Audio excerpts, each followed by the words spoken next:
The entire sect thought our little peak was just a bunch of useless losers huddling together for warmth until that day, when second junior brother split the sky with a single sword strike. Third junior brother S puppets covered all 72 peaks. Fourth junior brother S sword intent pierced the heavens, and even our 5-year-old little junior sister revealed her true form as a 9-tailed celestial fox, nearly scaring the sect leader shitless. As for me, the senior apprentice brother, I just smiled calmly. Sorry to break it to you, all these people call me Big Brother. I am a senior apprentice brother of Qingyun Sect S Little Peak. While leading the newly arrived little junior sister up the mountain, Ouyang, I glanced at the attribute panel only I could see. Name, Hututu. Species, 9-tailed celestial fox juvenile. Cultivation, core formation, 5th layer. Bone structure, 10. Charm, 7. Underage luck, 8. Musical talent, 10. Exclusive skill, charm all beings not yet unlocked. Evaluation. This is an unrefined, ultimate beast-eared girl still in her youth. My heart leaped with joy compared to those unruly brats up on the mountain. Finally, an ordinary beast-eared girl had arrived. Little junior sister S name is Hututu. Before leaving, the master tossed her to me, letting out a long sigh as if getting rid of some burden. And so, this scene of us climbing the mountain came to be. What are you looking at, senior brother? Hututu stared at me warily, her chubby face scrunched up. I looked away, but inside I was in turmoil. Master's surname is Hu, and this little junior sister is also named Hu. Could Master have actually captured a fox? Damn, he really lives up to his reputation as a playboy of the cultivation world. If the mistresses find out, they'll beat his dog brains out for sure. Now that I have this huge leverage, what outrageous demand should I make? Ha. Master, you wouldn't want the mistresses to know about this, would you? I put on a warm smile. Little junior sister, let your senior brother show you around. Hututu swayed her head and began. The Azure Cloud Sect is one of the 9 great cultivation sects in the cultivation world. There are over 1,000 inner disciples and 100,000 outer disciples, governing the 72 peaks of the Azure Cloud Holy Land, stretching over 100,000 kilometers. I was stunned. Is the Azure Cloud Sect really that great? I thought even a dog could get in. I remember back then, Master descended from the sky, crying and begging to take me and my little stray brother as disciples. I thought he was a con man. After she finished speaking, I said seriously, "These are exactly what I want to tell you." Now comes the most critical part. On our mountain, besides Master, I'm the boss. From now on, follow me, and my rules are the rules. Stay away from those other rebellious juniors. They're all crazy. I feel deeply pained because I didn't establish my authority when those guys first arrived at the mountain gate.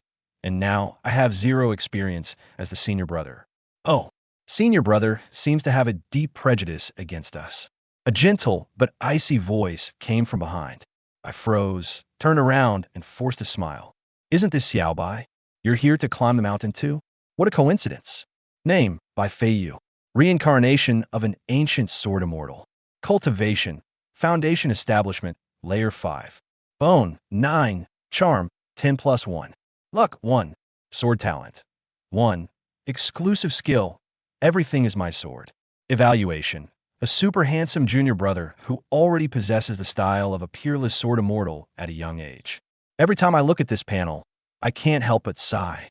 This junior brother really has a remarkable background. He's clearly the protagonist of destiny.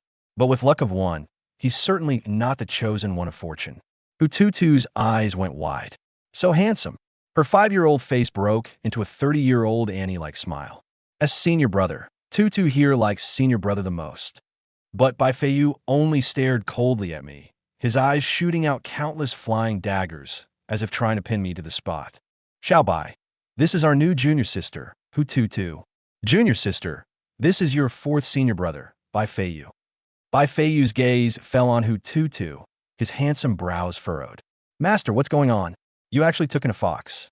I lunged forward and covered his mouth. He was about to form a sword seal with his hand, but I pressed down on his hilt and leaned close to his ear. Master instructed us not to mention her identity in front of her. Also, her surname is Hu, and Master's surname is also Hu. Bai Feiyu's eyes instantly widened. He slapped my hand away and said to Hututu with a blank expression, Since you've entered the sect, stay away from the senior disciple from now on. He's mentally ill. His tone was old-fashioned, like an antique. Then Bai Feiyu said he had to go attend the sect leader's lecture. I snorted disdainfully. That old coot can even fall asleep while giving a sermon. Last time he sneaked into Jade Maiden Peak and got thrown out. Someone recorded it with a spirit recording stone, and the shoe print on his face was crystal clear. Bai Feiyu nodded. Since we've got the sect leader's leverage, there's nothing to fear. I suddenly put on an ingratiating expression. I heard your sword flying technique has reached new heights, little brother. Let your big brother have a look. Bai Feiyu gave a half smile. Isn't it that you want me to give you a ride? Don't forget, senior brother is still at the Qi refining stage and can't fly a sword.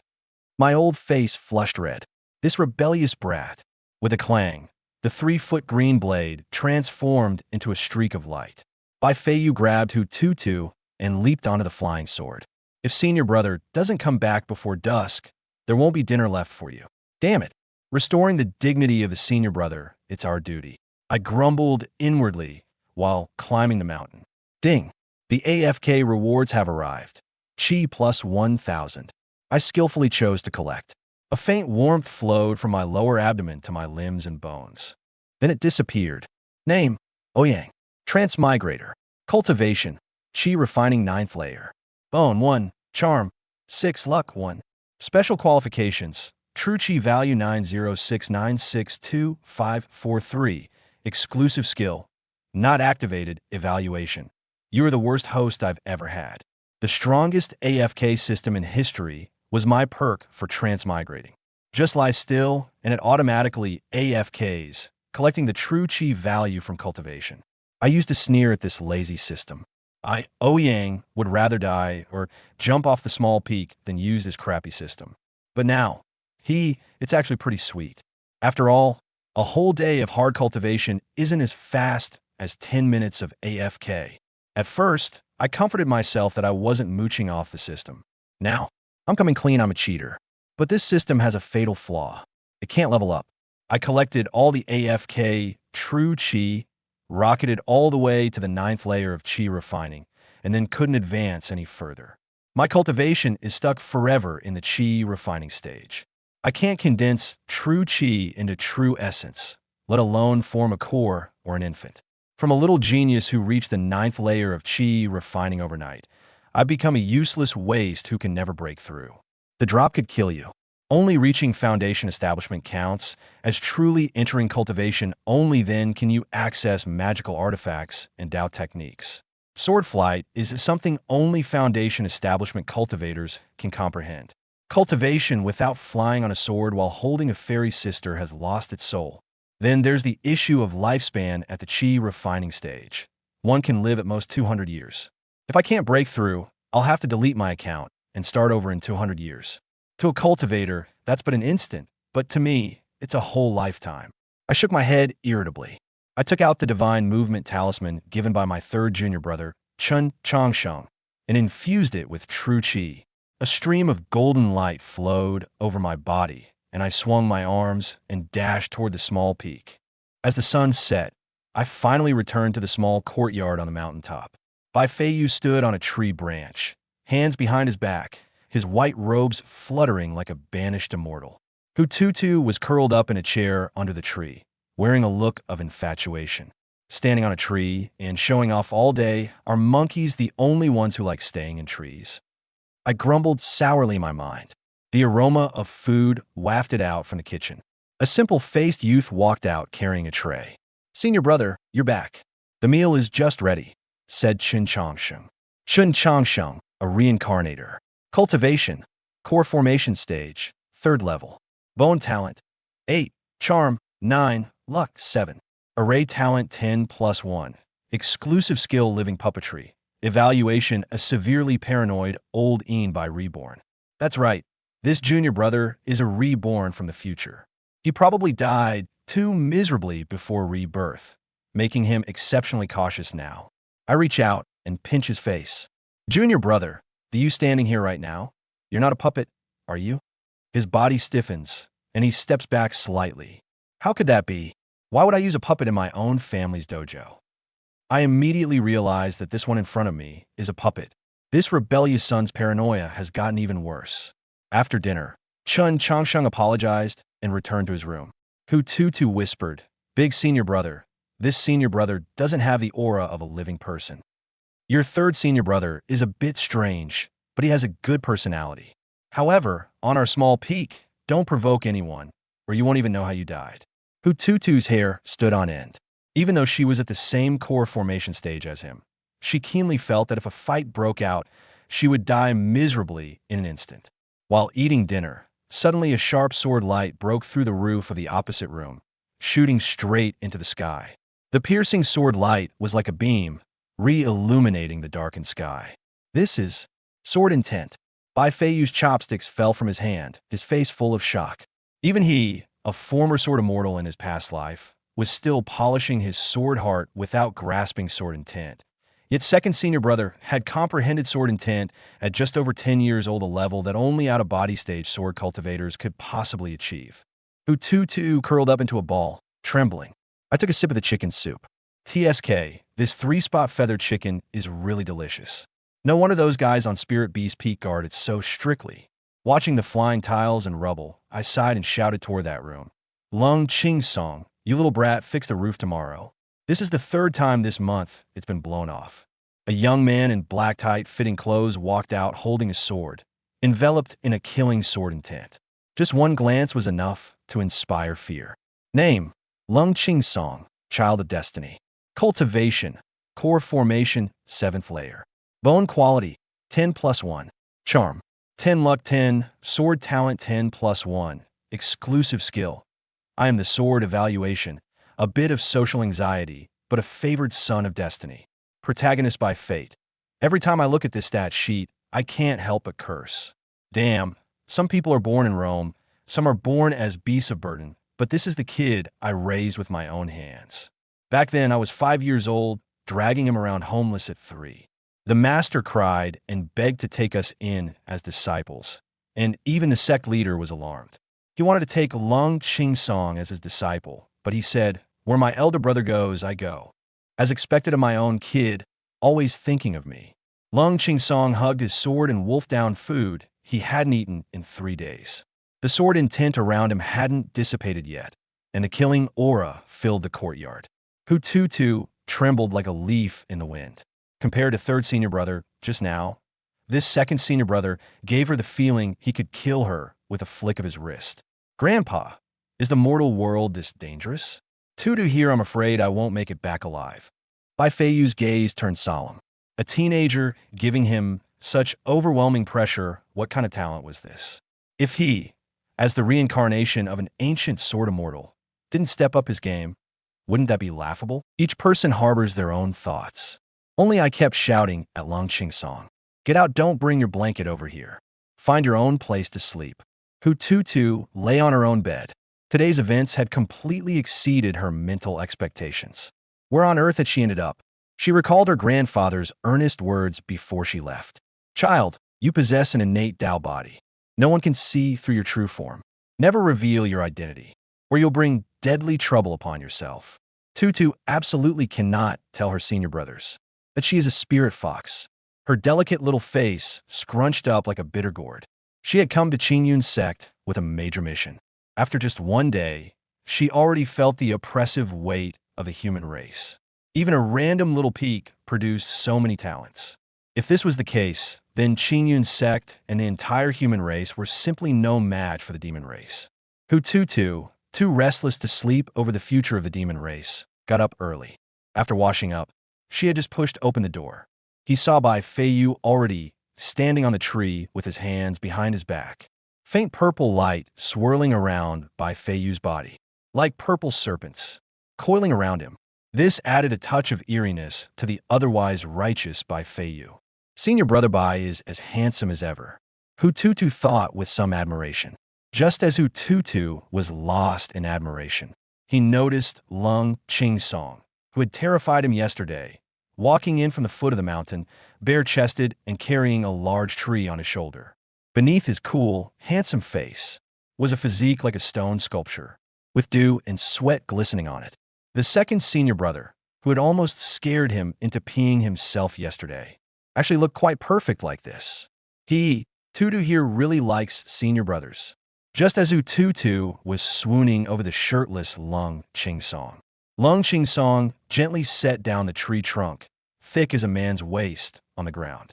He raised his hand, and a clear sword ring sounded. From Lung Qingsong's room, a simple long sword flew out. Lung Qingsong adjusted his breathing. His eyes focused, and a long sword in his hand slashed out like a rainbow piercing the sun. The sharp sword moves enveloped the tree like a sudden rainstorm. In an instant, the long sword returned to his hand. The tree, thick as an arm span, had instantly become a pile of planks. Good swordplay. Hu Tuntu, standing nearby, couldn't help shouting out. Lung Qingsong glanced at Hu Tuntu, then lowered his head to start gathering the planks on the ground. Second senior brother, what are you doing? Hu Tuntu plucked up his courage, walked over to Lung Qingsong, and with a smile he thought was sweet, asked. Lung Qingsong had a nail in his mouth, one hand holding a plank, the other holding a hammer. He coldly spat out 2 words, repairing the house. Upon hearing Lung Qingsong's words, Hu Tutu was stunned, then remembered how yesterday, when Lung Qingsong broke through, he had sent the entire roof flying off. The senior brother was shouting, telling the second senior brother to fix the house today. Hu Tutu looked at the second senior brother, who yesterday had been like a god of slaughter, a sword immortal, but now was bare-chested, carrying a wooden plank, leaping up onto the roof in one step. He started hammering and clanging, repairing the roof. From a peerless sword immortal to a roof tiler. The transformation was seamless. Clearly a core formation stage cultivator with fierce killing intent. Yet he actually obediently listened to the unremarkable senior brother's words. Just as Hu Tutu was still astonished, Chen Changsheng walked out of the kitchen, wiping his hands with a cloth. Seeing Hu Tutu standing there in a daze, he smiled and said, "Good morning, junior sister. The millet porridge will be ready soon. In a moment, come with me to bring out the porridge." Okay, third senior brother. Hu Tutu nodded in agreement as she walked toward the kitchen, although the Chen Changsheng before him gave off a feeling of smiling falsely. As a senior brother, he surely wouldn't harm him without reason. Hu Tutu walked into the kitchen, watching Chen Changsheng busy in the kitchen. Rolling up his sleeves, he walked over to Chen Changsheng and said, "Senior brother, what can Tutu help you with?" Chen Changsheng turned his head to look at Hu Tutu, a strange light shining in his eyes. He said softly, "Set the bowls and chopsticks in order, then take them out." Hu Tutu nodded, hopping and skipping. He went to set the tableware. Chen Changsheng watched Hu Tutu's retreating figure, the strange light in his eyes blazing brightly. The future 9-tailed celestial fox, the demon empress of 10,000 demons, now had become his little junior sister. Could it be that everything had changed after his rebirth? No matter what, as long as he built a good relationship early on, the tragic fate of his past life would no longer befall him. Chen Changsheng's mind was frantically planning his future path. He harbored a huge secret that no one else knew, that he had been reborn from the future. After the apocalypse had come, he had struggled in that apocalyptic world for over a decade, only to die in the end, his path cut short. This time around, he was determined to stand at the top of the world. Everything he had lost, in this second chance at life, he didn't want to lose anything. In this life, he had to play it safe. No reckless moves, because right now, he was surrounded by a group of people who would become the most formidable in the future. "Senior brother, what's burning?" Hu Tutu, who had just finished cleaning up the dishes, sniffed the air and asked in confusion, "Oh no, the porridge is burnt." Chen Changsheng hurriedly grabbed the ladle and stirred the pot. A strong smell of burning rose from the pot. Chen Changsheng frowned and raised one of his fingers, lightly tapped on the burnt millet porridge. A faint dark green light flashed across the porridge. When he lifted his finger again, that finger was completely charred. It seemed this puppet body needed to be updated again. Chen Changsheng thought as he looked at his charred finger. Then he made a shocking move. Chen Changsheng discreetly snapped off the charred finger, put into his sleeve, then pulled out a brand new finger and attached it. Chen Changsheng carried the breakfast. Hu Tutu placed bowls and chopsticks on the table. Hu Tutu held a large steamed bun in both hands, glancing at Bai Feiyu, standing on the tree with hands behind his back. Then at Lung Qingsong, who was on the roof as a repairman. Third senior brother, which one is more handsome? Second or fourth senior brother? Hututu asked with a lovesick expression. Chen Changsheng paused his chopsticks. Himself, who had a charm value of 9. When it came to looks, he thought he was second to none. But he rarely showed his true face in front of others. They're all handsome, just like me. Chen Changsheng smiled calmly and said. Hututu glanced over at Chen Changsheng, who had an honest and unremarkable face, and suddenly burst into giggles. That's right, third senior brother. You're handsome too, said Hututu, her smile blooming like a flower. Chen Changsheng was suddenly dazed. He remembered the time when he first entered the sect. That person in a green robe squatting on a rock, casually pressing him down and removing the mask from his face, saying with a hint of laughter in his eyes, "Hey, quite a handsome young man. Why do you wear a mask every day?" The green-robed figure in his memory, standing in the sunlight as if bathed in a golden halo, had completely stunned him back then. Why does third senior brother look so silly? Why is he always spacing out? Hututu bit into the bun with confusion, utterly puzzled. Chen Changsheng came back to his senses. As if recalling something, he smiled and said, I wonder if big senior brother has woken up yet. Junior sister, let me tell you, on our small peak, never provoke anyone who has morning grumpiness, especially big senior brother. Hearing Chen Changsheng's words, Hututu put down the bun, asked with some confusion, Third senior brother, I don't mean to criticize big senior brother. I just want to ask, do you really think big senior brother is worthy of being the senior brother? An ordinary person who is only at the 9th level of chi refinement. At big senior brother's age, compared to ordinary cultivators, he is indeed considered outstanding. But standing among a group of geniuses like us, he definitely appears somewhat mediocre. And geniuses are all proud, whether it's Lung Qing Song, Bai Fei Yu, or Chen Changsheng before you. How could they willingly submit to an ordinary person at the 9th level of chi refinement? Chen Changsheng naturally understood Hututu's euphemistic doubt. Chen Changsheng withdrew his smile. Looking at Hututu seriously, he said solemnly, Tutu, although my words may be harsh, I still need to say this to you. Seeing Chen Changsheng suddenly become serious, Hututu immediately sat up straight. What he had said just now was indeed very impolite. He looked obedient, pricking up his ears to listen to Chen Changsheng's lecture. Senior brother Ouyang is our senior brother, and our only senior brother. Even if senior brother Ouyang wanted to become the leader of the Qingyun sect, none of US 3 would have any objections. Chen Changsheng spoke in righteous and stern tones, looking at Hututu, who seemed to understand, but not fully.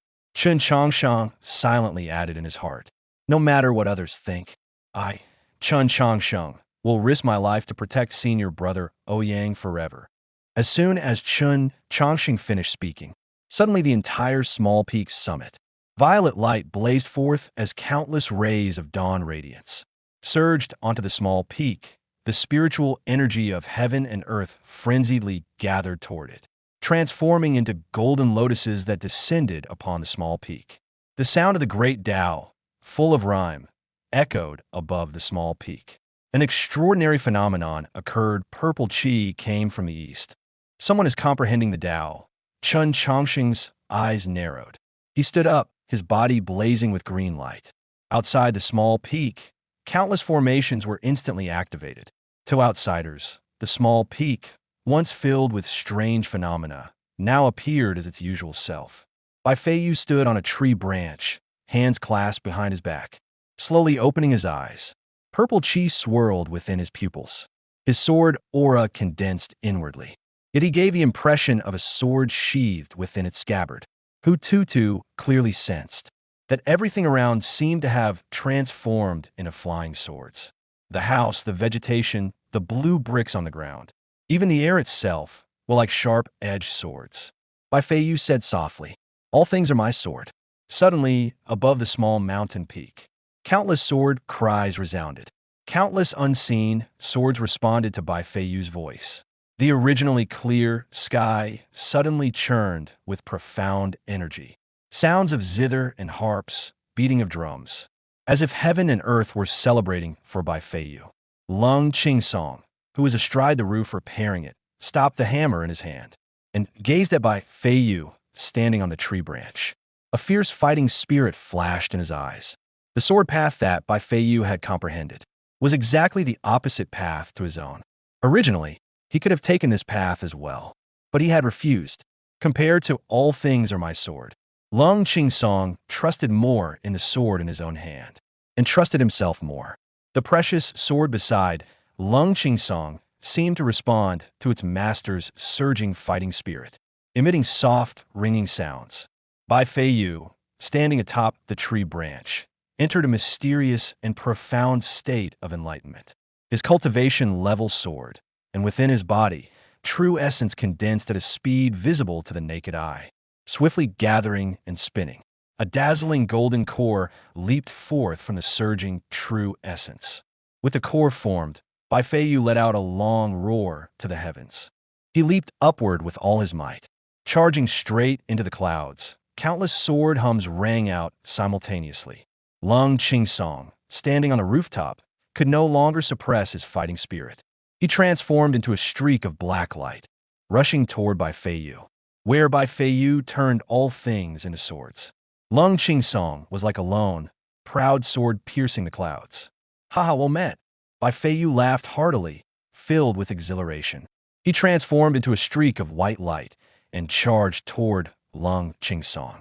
Having just entered the core formation stage, his perfect sword heart was now complete. He was in dire need of a thrilling, unrestrained battle to express the pride in his heart. Two streaks of light, one black and one white. In the sky, they clashed hundreds of times in an instant. Neither of them used their sword intent. They only competed in sword techniques.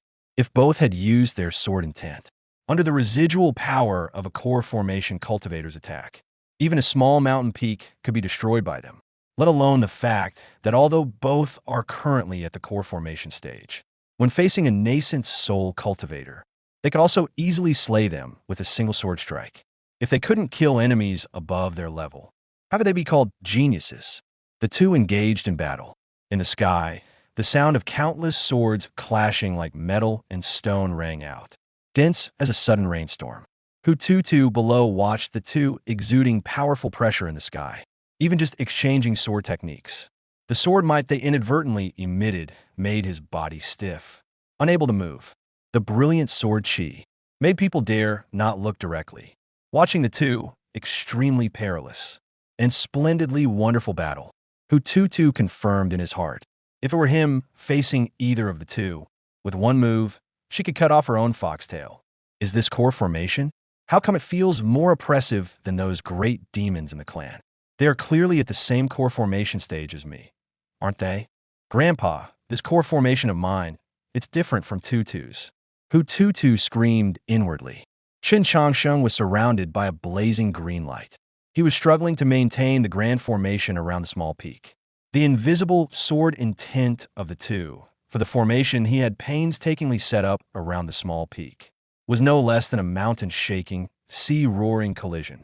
But to be on the safe side, Qin Changsheng still didn't want what was happening on the small peak to be seen by people on other peaks. Steady, don't get reckless. You two bastards. Qin Changsheng cursed the two rebellious brats in his heart. These sword cultivators always act on impulse and ignore everything else. Just as Qin Changsheng was about to give up, a sudden curse came from inside Ouyang's house. It's early in the morning. Can't a person get some sleep? As Ouyang's voice rang out, the strange phenomenon on the small peak paused. A tsunami of true qi burst out from Ouyang's room, directly dispersing the primordial aura above the sky. The sky instantly became clear. All the divine hymns of the Great Way and the primordial aura vanished in an instant. Bai Feiyu and Lung Qingsong, who had been fiercely fighting, were directly sent flying by the tsunami like true qi. The two were thrown backwards, crashing out of the small peak. Ouyang, red-eyed and disheveled, stormed out of the room, cursing as he dressed himself, holding a paper folded fan in his hand. Just as Lung Qingsong and Bai Feiyu flew back to the peak of the small mountain, an invisible giant hand grabbed hold of them, leaving them unable to move. The two exchanged a knowing smile, feeling a newfound mutual respect, and were instantly yanked down from the sky. Ouyang raised his paper fan and gave each of their heads 2 smacks with the fan. Pointing at the two, he started to lecture them. You're all quite capable, aren't you? Tearing down the house. You just wrecked the building, and now you're about to tear down the peak? If the house is gone, then all of you scram and sleep on the streets. Lung Qingsong was already used to being yelled at by his elder brother, getting spit on. He stood there obediently, letting Ouyang spray saliva all over him. Meanwhile, having just entered the core formation stage, Bai Feiyu, with his sword heart perfectly polished, wore a broad smile. He let Ouyang's words go in one ear and out the other, not hearing a single thing Ouyang was saying.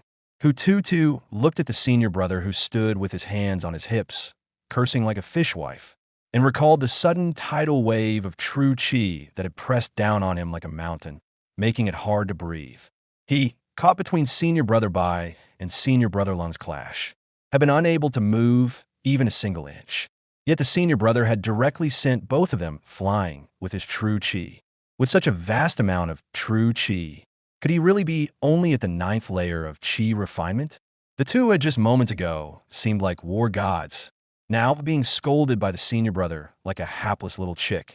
She stared at Ouyang in disbelief. The senior brother really was only at qi refining level 9? Hu Tutu remembered what Qin Changsheng had said earlier. If the senior brother wants to be the leader of Qingyun's sect, the three of us have no objections. So, if you have no objections, then I, Tutu, have none either. Scolding was one thing, eating was another. Ouyang, having vented his morning crankiness, looked at the two unconcerned, unruly disciples. He sighed inwardly, then told them to go eat. After the meal, Lung Qingsong went back to repairing his roof. Bai Feiyu returned to the tree to stabilize his cultivation level. Qin Changsheng headed down the mountain to reinforce his formation. Only Ouyang and Hu Tutu remained. Hu Tutu had been in shock ever since she arrived at the mountain yesterday, and now she felt numb. Whether it was the awe-inspiring swordsmanship of Lung Qingsong and Bai Feiyu, even the honest-looking Qin Changsheng could crush her. Even the senior apprentice brother, whom she had always thought to be only at the 9th level of qi refinement, could easily subdue Lung Qingsong and Bai Feiyu, who were in the midst of their fight. For a moment, the girl known as the once in 3,000 years prodigy of Qingqiu Mountain felt like a joke. Hu Tutu, with her head hanging low, stood beside Ouyang, who was packing his things to go out, and said in a soft, sticky voice, "Senior apprentice brother, am I really that stupid and useless?" Ouyang, who had just placed the shovel into the basket on his back, turned his head to look at Hu Tutu with her droopy face, and patted her fluffy little head to comfort her. "Silly child, how could you be stupid? He, senior apprentice brother, is so kind." Hu Tutu let out a silly laugh, hugged Ouyang, and rubbed against his thigh. "When I first saw senior apprentice brother, I thought he was a pervert, but now senior apprentice brother seems really nice. Has an inexplicable charm about him, and a pleasant scent of bamboo, like the bamboo bed at home on Qingqiu Mountain. Tutu here likes senior brother the most." Ouyang picked up little Hu Tutu and placed her in the bamboo basket on his back, said with a smile, "Let's go. From today on, you are a member of Small Peak. Follow me to gather herbs. Tutu here is best at finding spirit herbs." Hu Tutu said energetically. Ouyang carried Hu Tutu on his back and walked towards the back mountain. The Azure Cloud Sect occupies the Azure Cloud Holy Land. 72 peaks, but the entire Azure Cloud Sect only opens the peripheral 12 peaks. The remaining 60 peaks are all in the inner sect of the Azure Cloud Holy Land. With the main peak, Azure Cloud Peak, as the center, they are lined up in a row, tightly surrounding the Azure Cloud Holy Land. The remaining 11 peaks are Sword Peak, Jade Maiden Peak, Spirit Beast Peak, Miscellaneous Studies Peak, Five Elements Peak, Alchemy Peak, Artifact Peak, Punishment Peak, Martial Peak, Heaven Derivative Peak, Small Peak. Each peak represents the cultivation methods its members excel in. The other 60 peaks are normally restricted areas for the sect, because within them reside the honored elders who practice in seclusion at Qingyun sect, partly for the safety of the disciples, and partly to avoid disturbing the honored elders in their quiet cultivation. Inner disciples are strictly forbidden from entering without permission. If caught by those muscular enforcers from Punishment Peak, you'd inevitably be dragged back there and suffer both physical and mental trauma. However, the small peak is a bit special. The other 11 peaks are all located on the outskirts, but the newly opened small peak is situated in a more inner position. Thus, the small peak was already within the forbidden area from start, so it's not considered trespassing. Besides the sect's strict prohibitions, what does that have to do with our small peak? Ouyang is right there in the middle of the entire forbidden area. It was practically charging straight ahead, while carrying Hu Tutu on his back. Ouyang was introducing Hu Tutu to the daily work on Little Peak. Compared to the cultivation methods other peaks specialized in, what made Little Peak unique was its medical skills. That's right, Little Peak was the Qingyun sect's small infirmary. Back in the day, his master Qingyun was known as a gynecology master and a big brother figure who understood women's hearts. As for Qingyun's disciples, every single one of them was born rebellious. The kind where 99.9% of their flesh was rebellious bone, so no one was willing to inherit Qingyun's most prized medical skills. This often made Qingyun secretly sad, feeling that all he had learned would have no successor. Although Ouyang wasn't exactly eager to take over his master's medical practice. As the senior disciple, he was dragged along by his master every day and never let go. Through constant exposure, he ended up learning about 70 to 80% of it.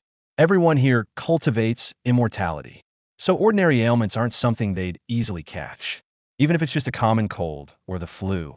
A single circulation of true qi cures all ailments. If you've been poisoned or injured, the medicine peak has all kinds of miraculous pills and elixirs. One dose down, and you'll be bouncing back in no time. If even the medicine peak can't handle it, then don't bother dragging them to the small peak. You can just go ahead and declare the funeral feast. So, the medical skills at the small peak were practically useless. Everything I'd learned in my past life was utterly inapplicable here. I couldn't exactly pull aside some core formation cultivator and earnestly explain, that's not a core formation. That's a kidney stone, get it removed. Or grab a nascent soul cultivator and say, nascent soul? What nascent soul? That's a pregnancy. What? You're a man? Then it's a teratoma. You need surgery. Immortal cultivation? Cultivate what immortality? Trust in science. All of you have something wrong with your heads.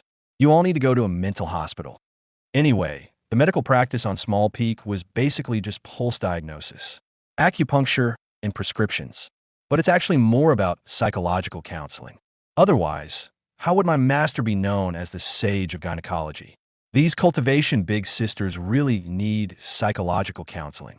Too bad I didn't inherit my master's exceptional people-pleasing skills. What? Don't complain. Hug me. Near vermilion, one gets stained red. Near you, one becomes sweet. I am 9, you are 3. You, and only you. Do you know what my flaw is? It's lacking you. Hundreds of years old, and still saying such things with a straight face? Going to Jade Maiden Peak with my master to treat the older sisters. Every time we come back, my master sighs deeply. You can't carve rotten wood. But listening to my master's effortless, corny pickup lines, Ouyang actually felt sickened, even sneered at them. Is cultivation that boring? That kind of cheesy lines can make those cultivation big sisters unable to resist. I just couldn't be bothered to say them. These corny pickup lines. Myself, shaped by the torrent of big data from my past life. Isn't this just coming out of my mouth effortlessly? When Ouyang started spewing all sorts of cheesy pickup lines from his past life at his master, the master's expression shifted from contempt to shock, from shock to seriousness, from seriousness to pulling out a notebook and taking diligent notes, and within a single night declared that he had found his successor. Then he excitedly held the newly acquired Bible and set off on a long journey. Walking on a mountain path, Ouyang casually pulled out a sweet grass root, broke off a piece for Hu Tutu behind him, and put the remaining piece in his own mouth. A sly smirk curled at the corner of his mouth. In this world, love is measured in a single load. I, Ouyang, alone claim 12 dough of it. The world owes me 2 dough in total. Ha ha ha. I am the ultimate lover of this era. Senior apprentice brother, your laugh is so sleazy. Hu Tutu's voice interrupted inopportunely. Only then did Ouyang remember that he still had a tag-along on his back, cleared his throat, and said, Tutu, you're still too young. If you don't know, don't talk nonsense. Oh, Hu Tutu let out an oh. Then he looked toward the forbidden area of Qingyun Holy Land in the distance. As expected of Qingyun's sect, one of the 9 great holy lands, the mountains and rivers were like a fairyland. Peaks connected, rolling and undulating. The winding and perilous solid-wood plank road spiraling around the mountainside, like wisps of ribbons entwined among the green waters and lush mountains, became a unique and splendid scene deep within a canyon. Mysterious and unfathomable misty mountain air rose, a wondrous veil of thin silk curtains, delicately and gracefully painted a landscape scroll. Unsure if it was people walking within the scenery, or the scenery flowing along with the people. Truly beautiful, Hututu whispered in admiration. This place is even more beautiful than Qingxiu Mountain. Thinking of Qingxiu Mountain, Hututu remembered the purpose his grandfather had told him for coming here. Deep in the mountains of Qingyun Sect lies a treasure of the Fox clan, the once unparalleled genius of the Fox clan. The 8-tailed spirit fox dwells in the deep mountains.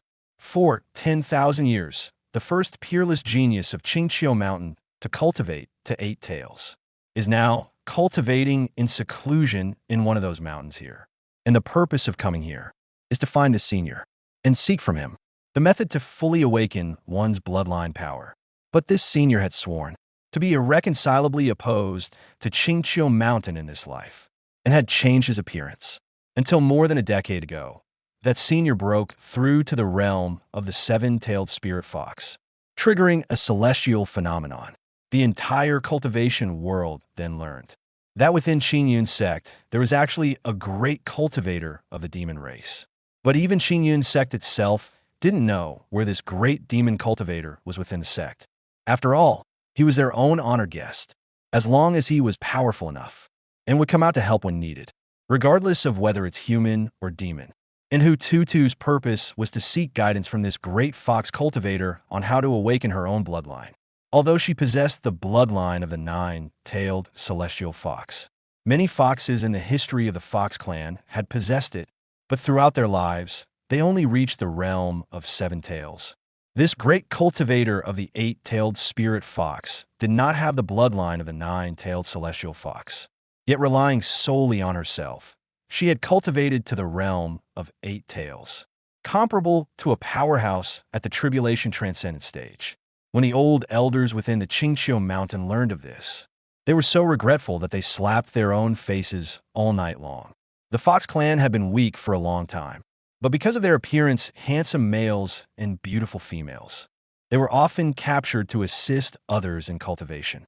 They were frequently bullied both within the demon race and among humans. It was rare to produce a powerhouse comparable to the tribulation transcendent stage. Yet in the end, it turned into an irreconcilable conflict with Qingxiu Mountain. They truly felt ashamed before their ancestors, the elder grandfathers of Qingxiu Mountain. He had become much thinner over those days. And Hututu came to Qingyun Sect this time to find the 8-tailed spirit fox's great cultivator. No matter the cost, he had to obtain the cultivation method. This wasn't just for himself, but also for the entire Fox clan to grow truly powerful. Tutu, you got to keep pushing. Hututu cheered himself on inwardly. Lying in the bamboo basket, Hututu thought for a moment, then mustered his courage and asked, "Senior brother, you often walk in the forbidden grounds. Have you ever seen a great cultivator who is extraordinarily handsome?" After all, cultivators of the Fox clan are often exceptionally attractive, the kind you never forget at first sight. If senior brother had encountered one, he would definitely remember, right? An extraordinarily handsome great cultivator. Ouyang was momentarily stunned. He thought for a while, then shook his head and said, "No, someone even more handsome than Beiji and Xiaobai. I really haven't met anyone like that. Besides, the people in here are all old fellows who have lived for who knows how long. How could there be any handsome people?" Ouyang suddenly paused as he said this, feeling that his little junior sister had a problem with her thinking, always judging people by their looks. That won't do. One day you'll be tricked and still be counting money for the scammer. This kind of education must start from a young age. Tutu, there's nothing wrong with liking beautiful things, but blindly pursuing beauty is a sickness. You know, Ouyang said earnestly, suddenly lectured. Hututu was taken aback. Before she could react, Ouyang continued, Some people are like gold wrapped in embroidery, but inside they're full of straw good looking, but useless. Your second senior brother is handsome, right? He still wet the bed at 10. Second senior brother wet the bed at 10. Tutu, I stopped wetting the bed when I was 4.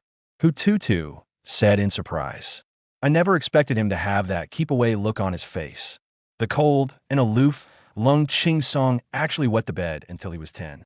That's one point I, Tutu, can claim back. Yeah, and that by guy. He's pretty handsome too, but he used to cry at the drop of a hat. Ouyang on a whim started making up stories. Tutu hasn't cried in a long time. Who Tutu grew more excited as he spoke. Senior brother Bai, such a proper and gentle person, actually cried all the time. What?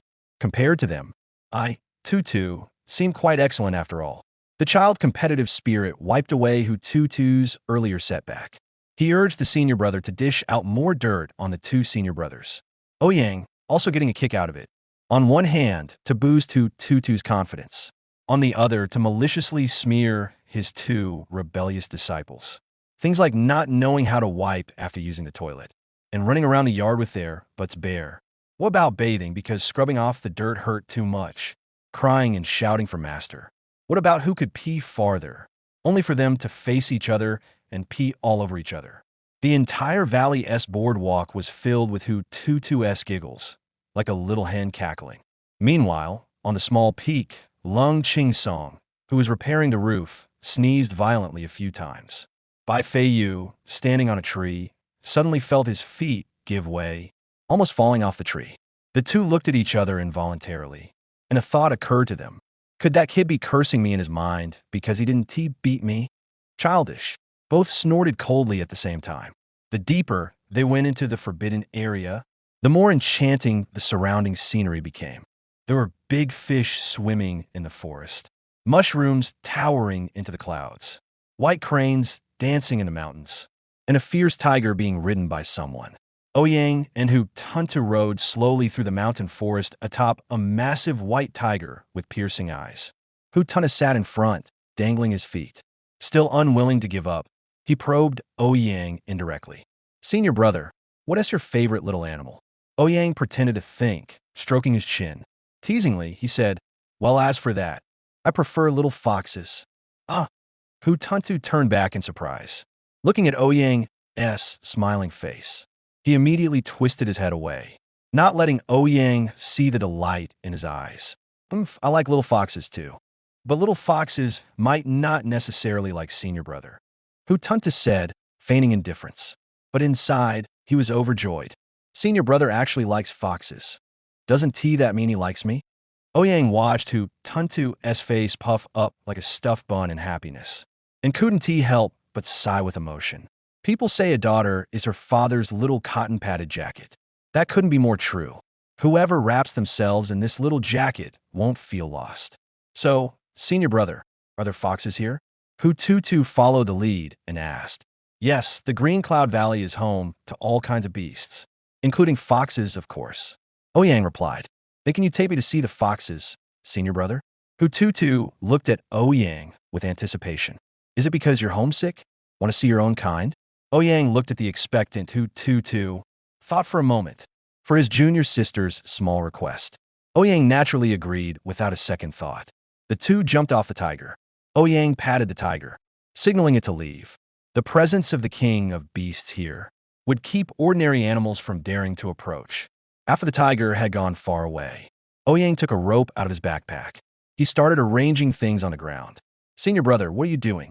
Hu Tutu watched as Ouyang fiddled with a rope, while also taking out the chicken leg he had saved for lunch and heating it up.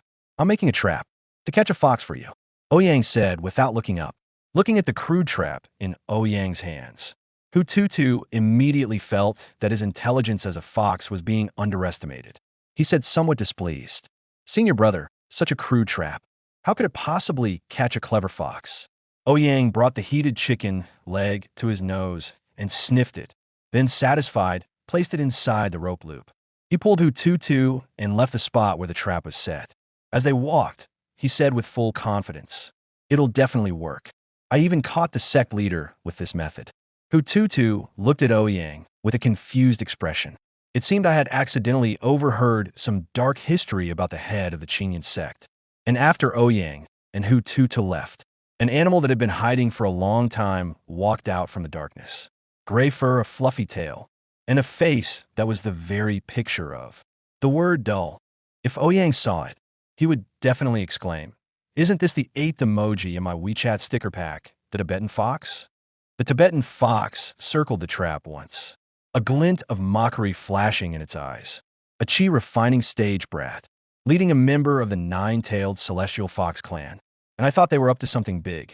Turns out they were trying to catch me. The Tibetan fox's pair of dull, big eyes were filled with wisdom.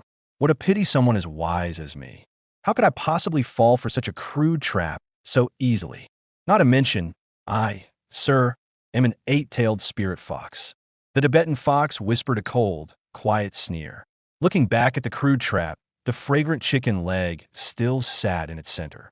As a fox by nature, he had zero resistance to anything chicken-related. After all, chicken, you're too beautiful. The Tibetan fox reached out a paw without a second thought, stretching toward that chicken leg. The instant he picked it up, the snare suddenly tightened. But in front of an 8-tailed spirit fox, equivalent to a tribulation transcendent stage cultivator, it was still far too slow. The Tibetan fox lifted the chicken leg with one paw and leisurely brought it to his mouth. That 3-eyed plumed chicken was as delicious as ever. Just as the Tibetan fox was savoring the taste, the rope that had seemed to fail suddenly wrapped around his neck like lightning. Before the Tibetan fox could react, the unremarkable rope coiled around him like a long snake, binding him tightly. Startled, the Tibetan fox channeled his demonic power, trying to snap the rope by force. Yet to his horror, he found his immense demonic power sinking into a vast ocean without a trace, completely beyond his control. It was then that the Tibetan fox recalled the words Ouyang had just said. I used this method to capture the leader of the Azure Cloud sect. Could that guy have been serious after all? Just as the Tibetan fox was about to use his innate technique to break free from the rope, he felt a numbing sensation throughout his body and collapsed limply to the ground. His consciousness gradually grew hazy. Damn it, the rope is a magic artifact, and they even used poison. He could feel the rope binding him in an extremely humiliating posture. The Tibetan fox immediately panicked. Could it be that he, a mighty tribulation transcendence cultivator, was truly about to be tied up here in disgrace? Feeling the rope tighten, the Tibetan fox's last coherent thoughts still screamed inside him. No, I'm at the tribulation transcendence stage. As if sensing something, Hu Tutu, a fellow fox, felt a strange resonance. Suddenly raising his head, he said, Hey, senior brother, did you hear someone calling? Ouyang, who was carefully digging up a spiritual herb, replied without looking back. Are you hungry? There's food in the basket. Tuhu is not hungry at all. Tuhu fiddled with the freshly woven flower crown, placed it on his head, and trotted over to the basket. He reached out and took out the fragrant roasted chicken. Tuhu took a satisfied bite, his little face puffing up like a steam bun. He looked as happy as a little hamster eating. The sky suddenly darkened. Tuhu stopped chewing and stared blankly at the sky. A huge 3-headed monstrous bird appeared before his eyes, its eyes glowing with a devouring red light. A terrifying pressure emanated from the 3-headed bird. Senior brother, there's a big bird in the sky. It looks really fierce. Tutu stammered as he called out to Ouyang beside him. Ouyang carefully picked up the spirit herb he had dug out. Hearing Tutu's voice, he turned his head to look at the sky. That 3-headed strange bird came into his view. We saw the red light in the bird's eyes. Ouyang's expression also darkened. This strange bird has awakened its bloodline power and become a ferocious beast. Come here, Tutu. Come to my side, Ouyang said to Tutu. Tutu quickly hid inside the backpack, poking out his little head to nervously watch the big bird in the sky. The 3-headed strange bird was nearly 20 meters long, and all 3 heads glared fiercely at him. It seemed that their target was exactly the 2 people below. Just as Tutu was getting nervous, he suddenly heard Ouyang's voice. Tutu, we've had roast chicken for 2 days. How about trying the taste of roast bird? Although Tutu didn't know how powerful the senior brother in front of him really was, The fact that he could subdue the formidable second and fourth senior brothers this morning with just his morning grumpiness meant he must be incredibly strong. So Hu Tuntu wasn't afraid at all. "You smelly bird in the sky. My senior brother is an extremely powerful Qi refining master." Hu Tuntu shouted loudly at the three-headed strange bird in the sky, full of confidence. Ouyang watched with a face full of black lines as Hu Tuntu cheered for him from inside the bamboo basket. Although he knew his little junior sister was cheering him on, it sounded more like she was calling him a useless Qi refining waste. Ouyang turned his head to look at the three-headed strange bird in the sky. When he saw the attribute panel of the three-headed strange bird before him, Ouyang finally relaxed. It was nothing but an ant. Ouyang's disdainful gaze seemed to be sensed by the three-headed strange bird in the sky. The three bird heads shook wildly, then suddenly lifted as the birds opened their beaks toward Ouyang. One bird head spewed raging flames. Another bird head unleashed a fierce wind. The middle head sprayed a nauseating, foul-smelling acid. When the flames met the acid, the fire immediately surged, fueled by the wind from the other head. In an instant, the entire sky became a sea of fire. "Oh, a waste that understands physics, huh?" Ouyang remarked in surprise at the strange bird using combined Taoist techniques. But it was useless. Ouyang unhurriedly pulled out a book. After a careful look, he suddenly understood. He memorized the path of Qi flow, casually tossed the book aside. He clapped his hands together and shouted loudly. "Water dragon!" The vast, ocean-like Qi within his body was instantly mobilized. Steaming water vapor churned around Ouyang. Roar! A massive water dragon rose from the ground. Growing as it faced the wind, it charged irresistibly toward the strange bird in the sky. The water vapor enveloping the giant dragon also surged toward the sea of flames in the sky. The vast sea of flames instantly seemed to have met its nemesis and was directly extinguished by the water vapor on the spot. The massive water dragon rose up, holding its head high, raised its dragon claws, and pressed down firmly on the three-headed strange bird. Opened its mouth and bit down. The strange bird didn't even let out a mournful cry before it was directly swallowed into the dragon's belly. Having devoured the strange bird, the dragon writhed continuously in the sky, as if rejoicing in its newfound rebirth. The eyes, originally formed from water vapor, slowly began to show life and spirit. A faint aura of draconic pressure began to emerge from the water dragon. This dragon was about to be given life by the finishing touch. Ouyang frowned as he looked at the writhing water dragon in the sky, feeling the true energy constantly draining from his body. Though compared to his own over 900 million true energy points, the drained true energy was not as fast as his recovery. It was clear that this water dragon no longer wanted to listen to his control. "This happens every time I use a spell. After using it for a while, the conjured spell stops obeying me." Ouyang snorted coldly. Raising his hand, he coldly shouted, "Vile beast, why don't you reveal your true form?" Then Ouyang severed the connection between the water dragon and his own spiritual energy. But the moment the connection was severed, the water dragon let out a mournful cry and instantly turned into a mist of water that fell to the ground. Falling along with it was the corpse of the three-headed strange bird. Hu Tutu, hiding in the bamboo basket, watched the senior brother who seemed like a god before her eyes. The little stars in her eyes sparkled even brighter. She had always known that the senior brother was formidable, but she never imagined he was so powerful. He could actually use such an incredible water escape technique. That summoned water dragon looked so real. For a moment, it felt as if she could sense the pressure of a real dragon. It almost made her piss her pants. Senior brother is so awesome. Hu Tutu clapped her hands frantically. She praised Ouyang with all her might, like a crazy fangirl. Ouyang heard his junior sister's enthusiastic cheers, puffed out his chest confidently, and threw his head back, laughing loudly. "Ha ha ha ha." Hu Tutu climbed out of the backpack and quickly ran toward the secret manual Ouyang had casually tossed away. The manual the senior brother was reading earlier must be some supreme technique. Hu Tutu sneakily picked up the manual and eagerly opened this tome that seemed to shimmer with a golden legend in her eyes. On the manual, several large characters were scrawled crookedly. Complete introduction to the basics of the 5 elements escape technique. Wow, that name. Hututu's heart sank. She flipped through the book. The spells inside were all simple Qi refining stage techniques. There were thousands, if not tens of thousands, of such spells. They were even circulated among ordinary human kingdoms. It was by no means a rare secret manual. No way. Could the secret manual really be hidden inside this ordinary introductory technique? Hututu suddenly had a flash of inspiration. He immediately felt impressed by his own intelligence. As expected of himself, truly clever. Hututu, as if holding a precious treasure, raised the manual above his head.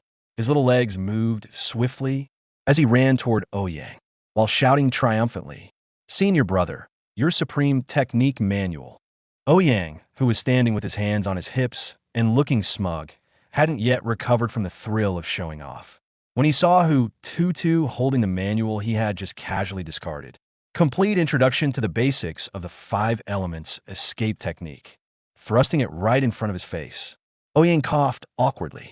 Under Hututu's excited gaze, he put away the manual he had been using to prop up a table leg. After all, the fact that he could only learn Qi refining stage techniques. It was better for his junior sister not to know, even if the spells he cast didn't seem like Qi refining stage techniques. But in essence, they're still real Qi refining stage techniques. And when faced with advanced techniques, his low-level self felt like reading a celestial script, completely unable to understand, even for this Qi refining stage technique. After he used it once, the Qi circulation path would be forgotten instantly. If he didn't look at it again, he simply couldn't use it a second time. He had also asked his master about this, but the master just shook his head and said, "The method is not transmitted to a 3rd ear. The old fellows just loved to speak in mystifying riddles, made themselves seem so profound." Ouyang could only think that the root of the problem was his own utter lack of talent for techniques. So when he didn't have this book to reference, his only attack method was to directly burst out the purest Qi for offense. In short, Qi burst. He wasn't some alien monkey, which made him look completely unrefined. "Big senior brother, are you using the secret water escape technique of Qingyun Sect?" Hutufu looked at Ouyang with an expression full of admiration and asked. Ouyang coughed once and said in a low voice, "Of course, that's certain. Your senior brother here is the legendary little prodigy of magical arts, you know." "Wow!" Oh. Hutufu opened her mouth wide, letting out a dazed exclamation.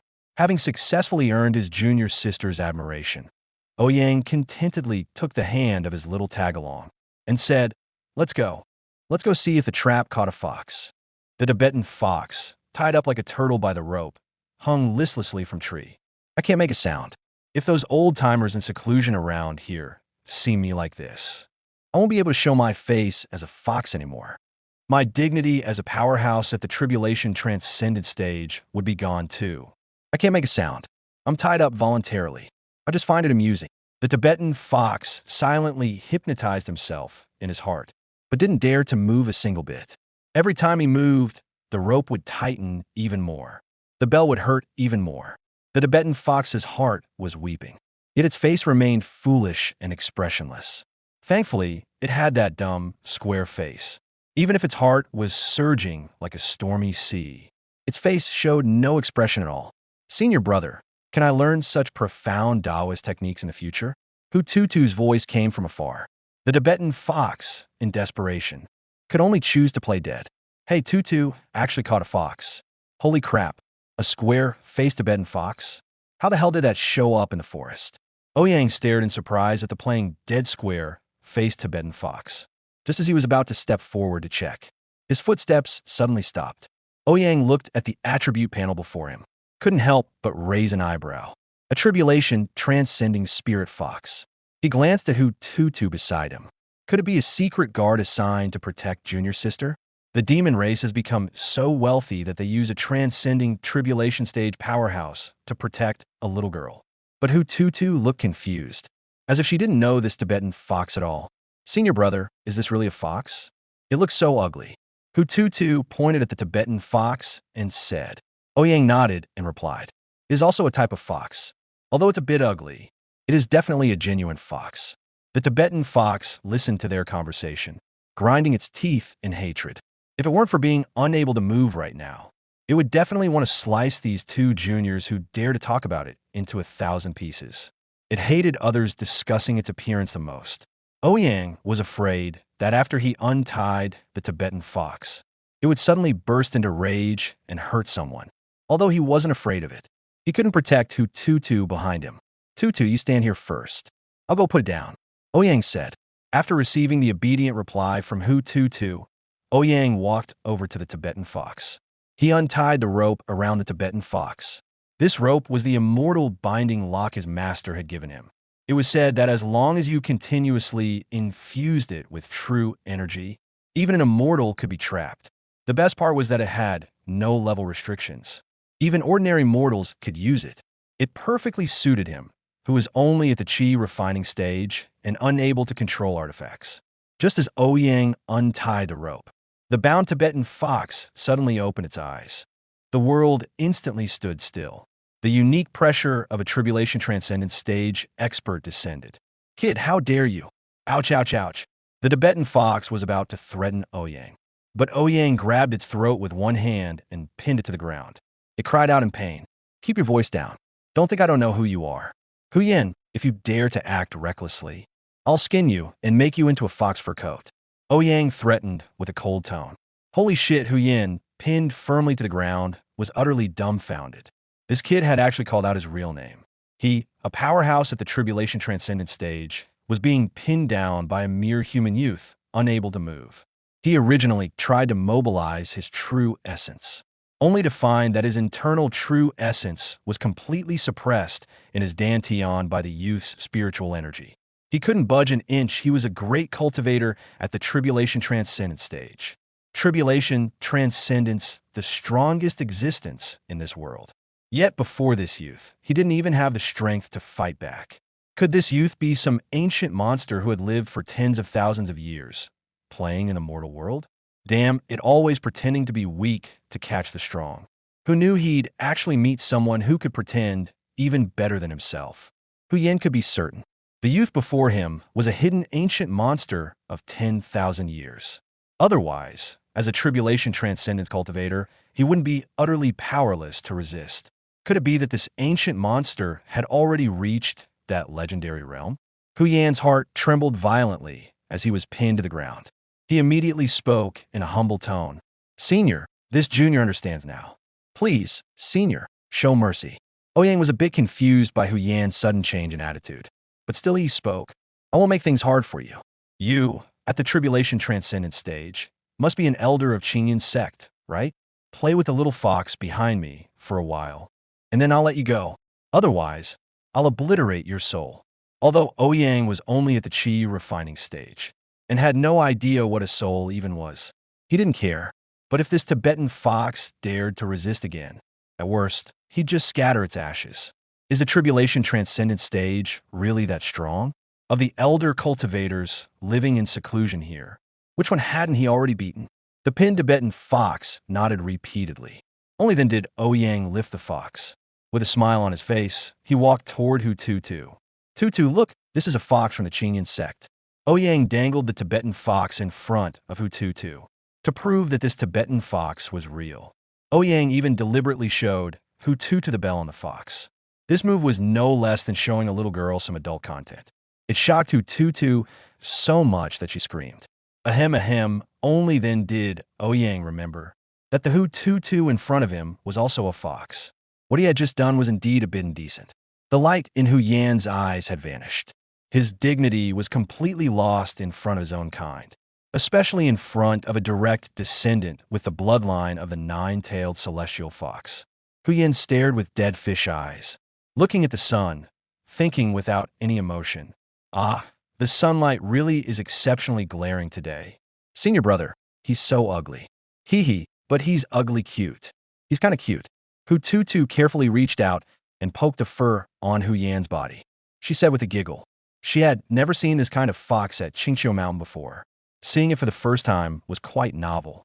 Huyan heard Hu Tutu's words. His ears twitched, and his dead fish eyes looked at the clan member before him. In 1,000 years, this was the first time a clan member had called him cute. seeing the Tibetan fox looking at her. The ugly, cute, square face instantly struck the little fox's weird aesthetic. Hututu reached out her hand toward Ouyang and said, Senior brother, let me hold him. After Ouyang gave Huyen a warning look, he handed Huyen to Hututu. Hututu struggled to lift Huyen, who was about the same height as herself, and stroked the smooth fur on Huyen's body. A sense of kinship by blood. Hututu was overjoyed. At first glance, it wasn't good looking, but the more he looked, the cuter it seemed. Hututu cherished it as if he had gotten a new toy. Ouyang looked at his junior sister with a strange expression. As for his junior sister's aesthetic sense, Ouyang really couldn't understand it. But Hututu's next words put Ouyang in a difficult position. Hututu pleaded as she looked at Ouyang. Senior brother, can we take it back to the small peak and raise it? Ouyang was troubled, seeing his junior sister's pleading and hopeful gaze. He simply couldn't bear to refuse. But this Tibetan fox in his arms was an 8-tailed spirit fox at the Tribulation Transcendent stage. Although Ouyang didn't think the Tribulation Transcendent stage was all that powerful. Out there, any powerhouse at the Tribulation Transcendent stage, even if they went to the 9 Holy Lands, would be treated as an honored guest, who would keep a Tribulation Transcendent stage powerhouse as a pet. So much for the dignity of a Tribulation Transcendence cultivator. I am willing, Huyen suddenly transmitted to Ouyang. Ouyang looked in surprise at Huyen's dead fish eyes from Hututu's arms. She's my clansman. I also want to see why a demon cultivator of my clan would come to Qingyun Sect. Besides, she is the first clansman in 1,000 years to call me cute. Huyen said flatly. This reason is a bit too far-fetched. Ouyang looked at Huyen suspiciously. He couldn't figure it out for a moment. What kind of creature was this Tibetan fox before him? But as a Qi refining stage cultivator, he didn't know such advanced techniques as sound transmission. So he could only question Huyen with his eyes. Huyen naturally had his own agenda. On one hand, although he had a great hatred for Qingqiu Mountain, that hatred had grown for being discriminated against for his looks since childhood. Now there was actually a clansman who said he was cute, and it was sincere praise from the heart. This gave Huyen a sense of belonging among his kin. Humans and demons, our different demons, still retain some animal habits. In Fox Clan, cultivators value their appearance as much as their own lives. Among the Fox Clan, which was full of handsome men and beautiful women, he had long been an outcast, mocked and teased. Now, suddenly, someone of the same kind acknowledged him. This thawed Huyen's frozen heart a little. On the other hand, it was because of Ouyang. The Tribulation Transcendent stage was already the pinnacle of this world. The immortal path was long, yet he stood at its end. Given time, he could certainly accumulate to the 9th layer of Tribulation Transcendence. But what after that? After that, there was nothing. From ancient times to the present, immortals had not existed. But now, an immortal stood before him. Huyen, also known as Hututu, acutely sensed that his opportunity lay with Ouyang, and became even more certain that he should stay by Ouyang's side. This girl had said she wanted to keep him, which was exactly what he had been longing for. As for the dignity of a Tribulation Transcendent stage expert, his bell had been casually seen by others. Did such a thing still exist? Under Hututu's pleading, and with Huyen not objecting, Ouyang couldn't find any reason to refuse. The only possible downside was that this Tibetan fox wanted to possess his junior sister's 9-tailed celestial fox body. If that were the case, it would be better to actually bring the Tibetan fox back, rather than releasing a malicious person back into the shadows. It was better to keep them in plain sight. If this Tibetan fox wanted to possess his junior sister's soul, on the small peak, there was a master of soul manipulation. Ouyang made up his mind. The Tibetan fox made up its mind. Hututu got her new pet. All 3 parties were delighted. He cheerfully walked towards the direction of the small peak. The early autumn wind was no longer so scorching. Feeling refreshed, Ouyang waved his hand. Using his inner energy, he plucked 2 spirit fruits from the forest. Eating them with Hututu, they hurried towards the small peak. In the bamboo basket were the heart and demon core of the 3-headed monster bird, along with the spiritual herbs picked today. Hututu hummed an unfamiliar nursery rhyme, echoing along the plank road. Everything seemed so peaceful and serene. Suddenly, a golden light streaked across the sky, flying straight to Ouyang. It was a paper crane.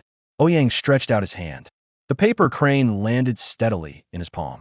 Then it unfolded into a piece of paper. Seeing the signature on the paper, only then did Ouyang remember. The procedures for the junior sister to enter Qingyun sect had not been completed yet. The signature on the yellow paper was Qingyun Peak, which was the main peak of Qingyun sect. Whenever new inner disciples are accepted, they must go to Green Cloud Peak to light their own eternal life lamps. This eternal life lamp is not a means to control disciples, but rather a means to protect them. As long as the eternal life lamp remains lit, it indicates that the lamp's owner is still alive. If the flame becomes dim, it means that the lamp's owner has been injured. The guards watching over the lamps on Green Cloud Peak will use a secret technique to find the location of the lamp's owner, and then carry out a rescue. This is the guarantee that Qingyun sect, one of the 9 great holy lands, provides to its inner disciples, and also a manifestation of the great sect's care for its own disciples. Only after lighting the eternal life lamp, receiving the waste token, and being recorded in Qingyun sect's genealogy, will Qingyun sect recognize that person as a sect disciple. This paper crane was exactly a reminder that I should take my junior sister disciple to go through the procedures. I remember the last time I went through the procedures was about 5 or 6 years ago, when Xiao Bai was admitted. If it weren't for this paper crane, I would have almost forgotten about it. Ouyang used his finger as a pen, and true qi as ink, scribbling 3 crooked words on the yellow paper. Got it. Then he infused his true qi into the yellow paper. The paper instantly transformed back into a paper crane, which happily circled around Ouyang once, before reluctantly flying off toward Qingyun Peak. After being infused with Ouyang's true qi, the paper crane looked much livelier than when it arrived. Ouyang brought Hu Tutu and Hu Yin back to the small peak, just in time for dinner. Hu Tutu solemnly introduced her new pet to her senior brothers. A handsome guy, in the eyes of Lung Qingsong, Bai Feiyu, and Chen Changsheng. This Tibetan fox was just an ordinary, oddly shaped fox. That the junior younger female disciple was actually a fox was an unspoken understanding among them. And Hu Yin was, after all, a powerhouse in the tribulation transcendent stage. Although all 3 were geniuses rarely seen in 10,000 years, their talents had yet to fully mature. So it was quite simple for Hu Yin to conceal his aura before them. It's still very simple. After they finished eating, each returned to their own room to rest. Hu Tutu picked up Hu Yin, cuddled on the bed, and whispered softly, "Handsome, your tutu here is actually a fox too, you know? Once I find a way to perfectly awaken my bloodline, I'll take you back to Mount Qingxiu. That's where all of us foxes live." Hu Tutu held Hu Yin and rambled on and on about many things. After all, she was just a 5-year-old little girl. Just a few days after leaving home, she was bound to feel homesick, having finally run into a kindred spirit, even if it was just a little fox whose spiritual wisdom had yet to awaken. Hu Tutu also said a lot of heartfelt words. As he spoke, Hu Tutu tilted his head and fell asleep on the bed. Hu Yin looked at the Hu Tutu in front of him. A trace of understanding appeared on his expressionless face. "So he came from my cultivation secret method, huh? That's truly in line with those old fellows' style." Hu Yin felt a bit disdainful. Just as he was about to jump off the bed, he saw Hu Tutu curled up because he was a bit cold. Kindly, he reached out his paw to cover Hu Tutu with the blanket. But Hu Tutu grabbed Hu Yan's paw. Hu Yin was about to pull his paw away. But Hu Tutu, touching the furry paw, murmured softly as if in a dream, "Mom, I miss you so much." A knock on the door made Hu Tutu, who was eating a sugar-coated hawthorn stick in his dream, open his eyes groggily. Hu Tutu rubbed his eyes with both hands, just as he sat up, still not understanding where he was. Ouyang, dressed in a blue robe, pushed the door open and walked in. "Be big, senior brother. Have you eaten?" Hu Tutu asked groggily. "It's still early to eat, and we're not eating on the small peak today. We're going to Qingyun Peak to freeload a meal. Get up quickly today. We're going to light the eternal lamp for you," Ouyang said with a smile. Then he glanced at Hu Yin, who was obediently curled up at the head of the bed. But Hu Yin didn't get up. Hu Tutu groggily put on his clothes, followed Ouyang out of the room. Looking up, he saw Bai Feiyu standing on a tree branch with his hands behind his back. "Senior brother Bai, are you already cultivating this early? You really are diligent." Hu Tutu sikhet. putting on a show so early in the morning. I wonder who he's trying to impress. Let's go. Let's go any later, and we'll miss Qingyun's sex lunch. Ouyang glanced at Bai Feiyu, then turned to Hututu and urged, "That, big senior brother, we're not going to have to walk there, are we?" Hututu looked at the senior brother, although he didn't know why the senior brother was only at the 9th layer of Qi refining. A 9th layer Qi refining cultivator couldn't fly on a sword. Were they going to have to climb that seemingly endless mountain path again? Ouyang shook his head, smiling. He said, "We don't have to climb the mountain today. Today, someone from Qingyun Peak will come to pick us up." As soon as Ouyang finished speaking, a clear bird cry rang out. Hututu looked up and saw a giant white crane circling above the small peak. A young man's voice, amplified by true essence, echoed across the entire small peak. "By the decree of the sect leader, I hereby escort the new inner disciple, Hututu, to Qingyun Peak to light his life-bound eternal lamp." Hututu stepped forward to receive the decree. "All others stand aside. All others stand aside." Ouyang narrowed his eyes. He looked up at the white crane still circling in the sky. To be so arrogant within the territory of Little Peak. How dare he? A newcomer? But that white crane looks pretty plump. "Little Bai, shoot down that thing in the sky for me. We'll have an extra dish for lunch today." Ouyang spoke to Bai Feiyu, who stood with his hands behind his back in the tree. Bai Feiyu opened his eyes, displeased. He was in the middle of stabilizing his cultivation realm, and someone dared to amplify their voice with true Qi to disturb his focus. They must be tired of living. The 3-foot green-edged sword at his waist seemed to sense its master's agitation. It instantly unsheathed and shot toward the white crane in the sky. "Brother Bai, spare the bird." A streak of golden light rapidly approached. It directly sent the circling white crane tumbling far away. The golden streak halted, revealing a figure in a white Taoist robe. A handsome young man stood with his hands clasped in salute, stepping on a flying sword.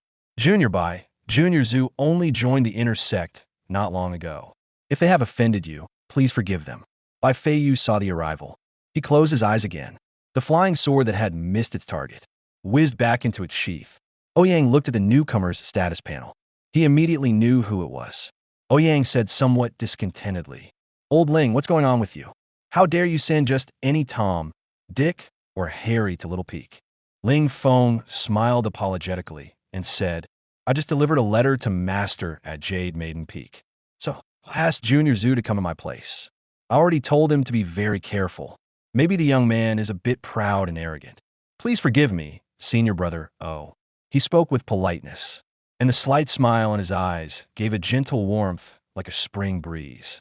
"Senior brother, they dared to attack the sect leader's mount." A shocked and angry voice came from the white crane. A young man leaned out and complained to Ling Feng. Ouyang looked at the young man who had revealed himself. His expression shifted subtly, barely noticeable. A flicker of surprise passed through his eyes. The holy son of the demon clan? The old sect leader actually took a demon clan holy son as a disciple, and the demon clan actually sent their own holy son here as a spy. Are they willing to go to such lengths? Seeing Zhu Yuan's attribute panel, Ouyang felt a series of question marks flashing through his mind, leaving him dazed. The Tao and demons are irreconcilable. This has been an iron rule since ancient times. He had confirmed this before with Xiao Bai. During a certain demon expelling operation, Ouyang once cautiously asked Xiao Bai. After the mission was completed, Ouyang said with some emotion, "Xiao Bai, countless great wars have been waged between the Tao and demons. Tell me, why is that?" Bai Feiyu replied calmly, "It's just a conflict of orthodoxy. It has been like this since ancient times. That is to say, in Xiao Bai's previous life, the conflict between Tao and demon already existed, and Xiao Bai also looked as if it were only natural." Ouyang frowned as he looked at Zhu Yuan, who was perched on the white crane with a face full of arrogance. Looking at the panel attributes, he was indeed extraordinary, even surpassing Xiao Bai, the reincarnation of an ancient sword immortal, only slightly inferior to his own junior brother. But that was not what Ouyang was worried about. Any genius who is not yet matured is not a concern as long as we don't give them time to develop. Ouyang was only worried that the old sect leader had accepted such a demon clan saint's son, which might tarnish his reputation in his old age. After all, as the sect leader of one of the 9 great holy lands, His personal disciple turned out to be a demon clan, Saint's son, for the Qingyun sect, which prides itself as the vanguard of the righteous path. This is simply a great shame and humiliation. As Ouyang pondered, Ling Feng remained standing on the flying sword with his hands clasped, calm and unhurried, though Bai Feiyu on the tree opened his eyes in slight surprise. His senior apprentice brother had never been so relentless before. He was always the easygoing type. Why wasn't he answering today? Bai Feiyu turned his head to look at a pensive Ouyang, a thought stirring in his mind as he drifted down to land beside Ouyang. He asked calmly, "What's wrong?" Ouyang snapped out of his thoughts and looked at Bai Feiyu, whose face was filled with confusion. He said in a low voice, "Xiao Bai, what do you think of that boy riding the crane?" Bai Feiyu's eyes narrowed. He looked at the youth atop the white crane, nodded and said, "Though he may not match second senior brother in skill, he is no less gifted.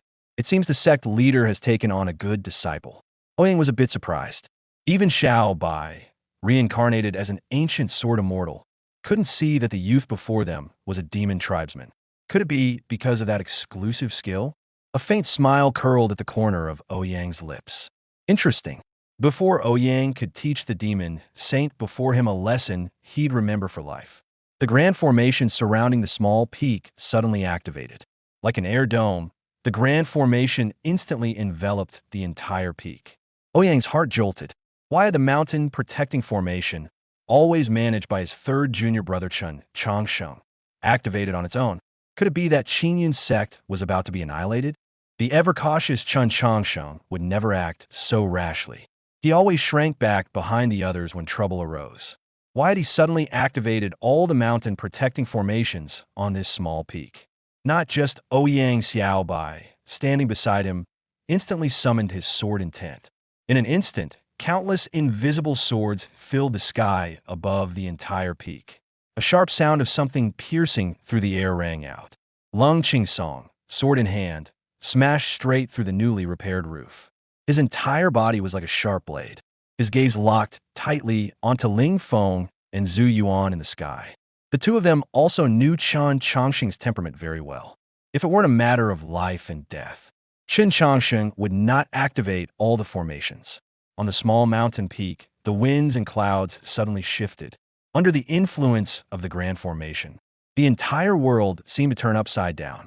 Wind, fire, thunder, and lightning contended in the air. Torrential rain poured down, then transformed into countless invisible swords. Ling Feng and Zhu Yuan, at the very center of all this, turned pale.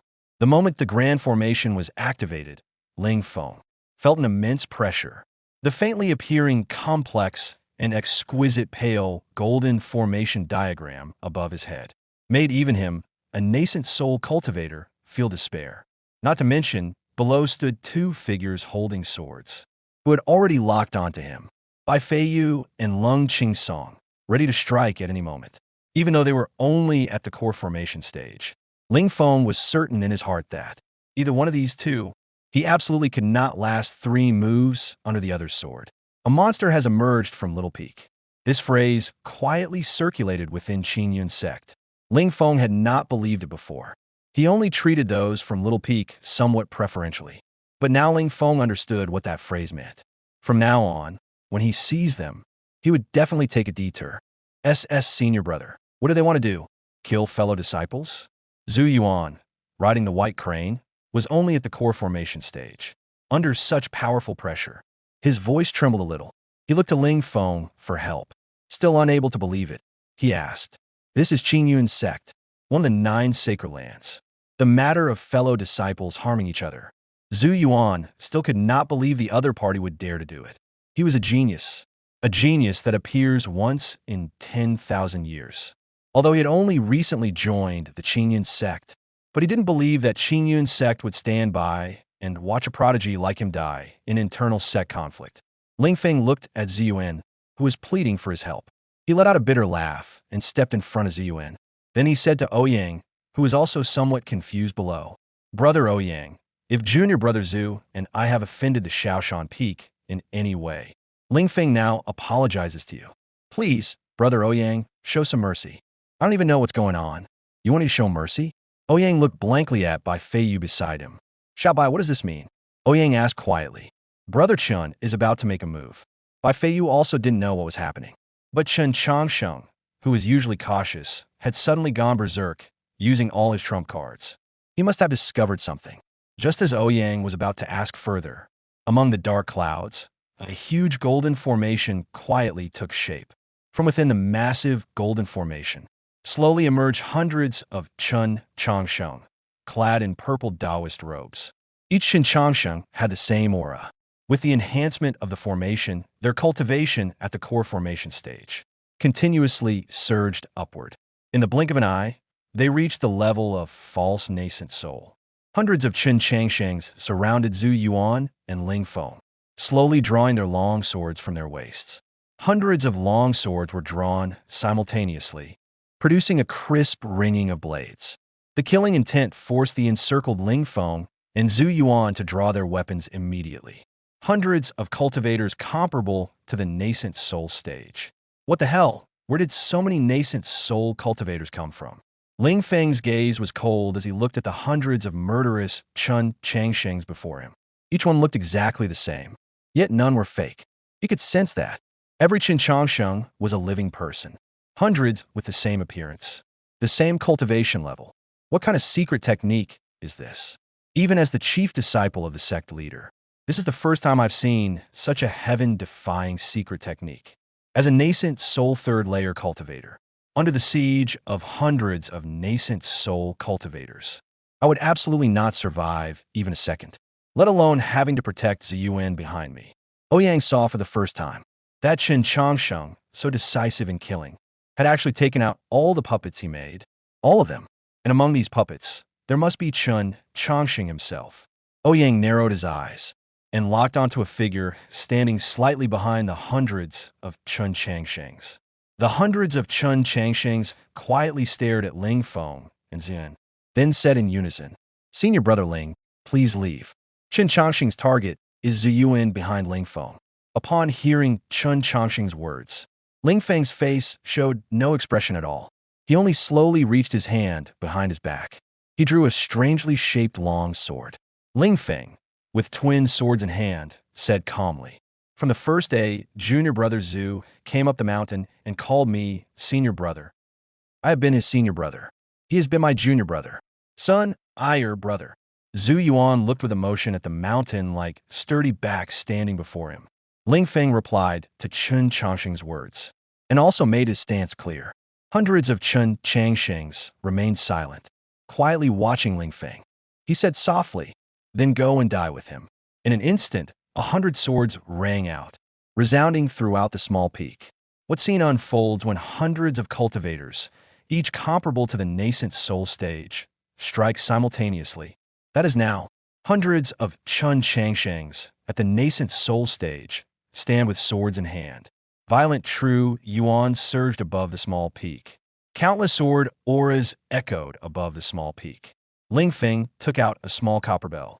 Reciting an incantation, the bronze bell directly enveloped himself and Zhu Yuan.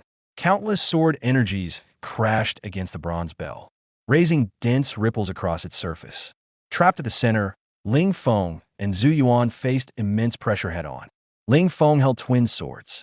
As a disciple of the sect leader, his talent was naturally exceptional, especially with the magical treasures personally refined by his master. At the third level of the nascent soul realm, he was confident he could take on all opponents of the same cultivation level 2-on-1. For weaker opponents, he could easily slay them, but facing hundreds of cultivators comparable to the nascent soul stage, he would inevitably pay a heavy price, possibly even falling in battle. When numbers reach a certain threshold, quantity inevitably becomes quality. Who knew what secret technique this unfamiliar fellow disciple used? Able to summon so many clones? What kind of monsters does Little Peak produce? And compared to Ling Feng, who was struggling to hold on, Zhu Yuan, still riding on the white crane behind him, was completely petrified. He had never felt death so close before. If it weren't for his senior brother in front putting up resistance, it would likely take but an instant for him to be killed and his path extinguished. He still couldn't figure out what grudge or enmity he had with this guy opposite him. From birth until now, whether in the demon realm or after entering Qingyun's sect. Every step had been a meteoric rise, without any ups and downs.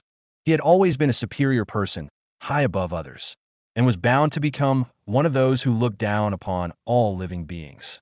But now, he was like a banana leaf under a sudden downpour, a mouse among a pack of cats, liable to be killed at any moment. Clearly, for the great cause of the demon race. He had risked his life by coming undercover to Qingyun's sect. Was he going to die here in less than a month?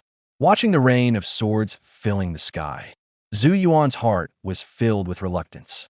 Some even glared venomously at Ling Feng, who stood in front of them. If it weren't for you, I wouldn't be here. You said it was just to deliver a message. But it turns out we came here to die. I can't die. I am the holy son of the demon clan. I am the future demon emperor. How could I possibly die in a place like this? Zhu Yuan's eyes began to turn red. As a proud prodigy, his dignity began to unleash his potential in the face of life and death. A prodigy is called a prodigy, not just because of extraordinary talent, but also because they see hiding under someone else's protection as a disgrace. Zhu Yuan, who had just broken through to the core formation stage, suddenly surged in power, reaching the third level of core formation in an instant. Breaking through during battle, the potential of these chosen ones is always so unreasonable. Some people are stuck at the 9th level of qi refining for years, while others find breaking through easier than drinking water. Zhu Yuan let out a furious roar, the black vital energy within his body condensing into an ink-colored longsword in his hand. With a light tap of his toe, he charged out from the protection of the bronze bell atop the white crane, rushing toward the dense sea of Chun Changsheng before him. His blade, intent, fierce, and devouring, carried an unstoppable momentum, instantly dispatching 3 of the Chun Changsheng. This strike bore a desperate resolve, its astonishing sword aura locking directly onto its targets, leaving the 3 Chun Changsheng unable to move an inch, forced to watch helplessly as Zhu Yuan cleaved them in two. Yet in that same instant, Zhu Yuan was struck by over a dozen sword energies, spitting blood as he was sent flying backward. Ling Feng hurriedly stepped out from the bronze bell, catching the already unconscious Zhu Yuan. Stepping beyond the protection of the bronze bell, Ling Feng, holding Zhu Yuan, was instantly exposed to the rain of countless swords. Enough, Ouyang's calm voice rang out. A pale golden hand of true qi appeared before Ling Feng, blocking the rain of swords entirely. Ling Feng looked down at Ouyang, whose expression was calm. He nodded at Ouyang with some gratitude. Ouyang's face remained calm, but in truth he was quite annoyed. He could only stand on the ground, looking up. After all, he could never learn to fly in the air. Good thing, before Chun Changsheng could kill Ling Feng and Zhu Yuan, he managed to block Chun Changsheng's attack. But Chun Changsheng was not giving up. Hundreds of his clones began to move, interweaving with each other, forming a mysterious formation. Ouyang's face twitched. This kid really doesn't make a move unless necessary. But when he does, he goes for the kill. Beiji, Xiaobai, hold him down for me. Unable to fly, Ouyang could only give orders to his 2 junior brothers, though he didn't know why Ouyang would block Chun Changsheng's attack for Ling Feng and the others. But regarding the eldest senior brother's orders, Lung Qingsong, being the loyal younger brother, charged forward without any hesitation. Bai Feiyu, on the other hand, was a step slower. After glancing at Ouyang, he still followed Lung Qingsong and charged forward. Since the two were not within Chun Changsheng's encirclement, they naturally spotted Chun Changsheng's true body at the first moment. Lung Qingsong, turning into a sharp sword, knocked the long sword out of one of the hundreds of Chun Changsheng's hands. The movement of the hundreds of Chun Changsheng instantly froze. But Chun Changsheng was not giving up. With his long sword knocked away, he reached into his sleeve. Without at least a dozen or so trump cards up his sleeve, he would not act so lightly. As long as he took out what was inside his sleeve, the Zhu Yuan before him would be dead, even if not completely. Chun Changsheng glared with bloodshot eyes at Zhu Yuan, who had a blood feud with him in his past life. Completely losing his usual caution and prudence,